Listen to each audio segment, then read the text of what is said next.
How's it going everyone? I've just spent the last few hours building another batch of GTA 5 custom cars for my community showcase. So let's kick this episode straight off with Karin Sultan from Jake Everingham. This is one really sleek looking build. He's used a metallic black steel primary colour along with a black secondary colour, which is a nice subtle mix of tones. And this is all combined with the usual mods for the Sultan, the custom splitter and intercooler, carbon rear diffuser. This time we've got a carbon scooped hood, a nice set of split six alloy wheels in black.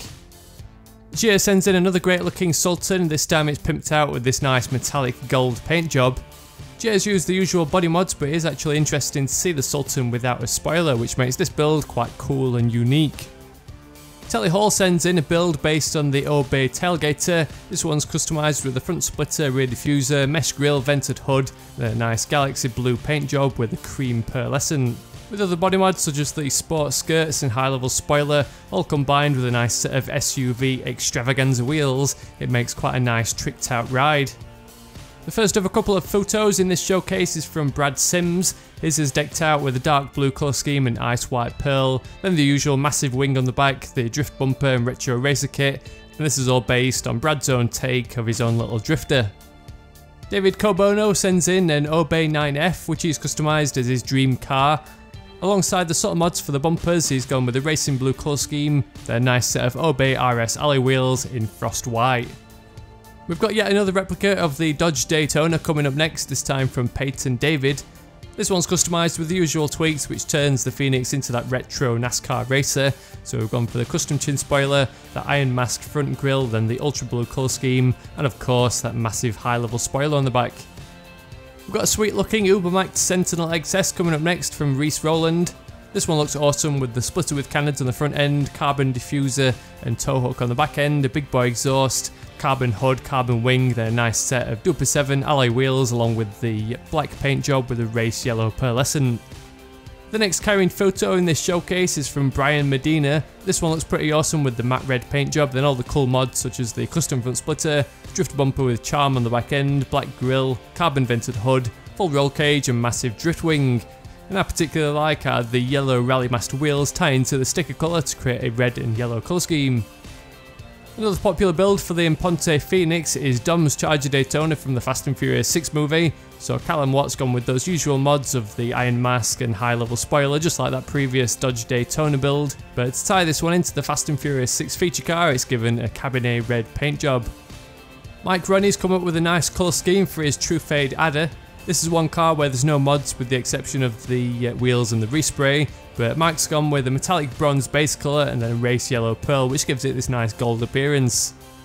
Johnny Astor sends in a nice classic looking declassed Tornado. He's made use of the unique mods that's available for this car, such as those fender skirts and the little chrome ornaments, alongside a triple intake bug catcher, customised bumper, side exit exhaust and a silver colour scheme. Jesus Varela sends in a nuclear looking bravado gauntlet. This is again another car where there's not much in the way of body mods, but he's gone with this nice lime green paint job alongside some black Inferno alloy wheels. Kenneth Murillo sends in a nice looking Invetero Coquette. Now it's funny how this one looks quite similar to one that I featured in a previous episode, but Ken's does have some slightly different touches, but overall it's got this nice white paint job along with the red secondary colour which is applied to all those custom body mods. A carbon hood, a carbon roof and some carbon fender panels all tie into a nice red, black and white colour scheme, which makes it one of my favourite cars in this showcase. It's nice to see off-roaders submitted in this showcase, and next up we've got a Benefactor Dubster thanks to Colleen Barber. This is another one of my favourite cars in the game because it can be customised with all kinds of unique mods such as the bull bar with the full winch and lights, spare tyres and the hood and trunk alongside this external roll cage, and Colleen's customised his with this nice blue paint job along with a chrome secondary colour which is applied to the roof and all the metalwork. Brenden sends in a Karin Sultan build which is actually based on his real life car. He drives an Impreza WRX STI in real life, so he's tuned up his Sultan with some nice realistic mods such as the scooped hood to give it that Impreza appearance, the high level spoiler and then the custom front splitter and the carbon rear diffuser. Then what really gives it that classic Impreza look is the metallic blue colour scheme along with those gold alloy wheels. Andre Luna sends in a vapid Dominator build which is based on Vaughn Gittin's drift car. I wasn't actually familiar with this one, but I've just looked it up and it does make quite a good little build. The real life car uses this kind of turquoise and blue colour scheme, and that's exactly what Andre's gone for with this gasoline green primary colour and then the matte blue secondary alongside the usual mods for the Dominator such as the custom front splitter, then the unique mods such as the rear louvers and the ducktail spoiler. Now, I've featured well over 100 cars in this showcase already, but this is the first time we've seen the Issy, which is the in-game representation of the Mini, and this one's courtesy of Jonathan, who's built it in tribute to the Italian job Minis. He's actually left a lot of the options stock and just gone with a red primary colour, then a white secondary which is applied to that stripe. So Vikith has sent in a nice looking Albany Buccaneer.